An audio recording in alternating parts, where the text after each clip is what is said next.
Hi viewers, today I'm going to share with you kids lunchbox ideas. They are super easy and delicious as well as they are very healthy and tasty.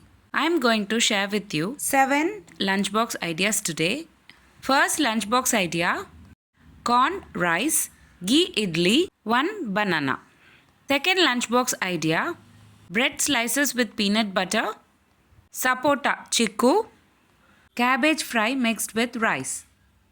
Third lunchbox idea, creamy cheesy pasta, quarter cup boiled corn, vegetable sambar rice. Fourth lunchbox idea, palak paneer rice, boiled groundnut, mini dosas. Fifth lunchbox idea, oats pancake and dry fruits. Sixth lunchbox idea, cucumber, boiled corn, spinach rice.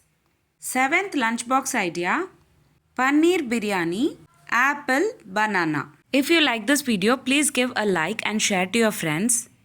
Also, subscribe to my channel to know more interesting recipes. I have done many series in this channel. I will post all the links in the description box below. Please do check on the same. Thanks for watching.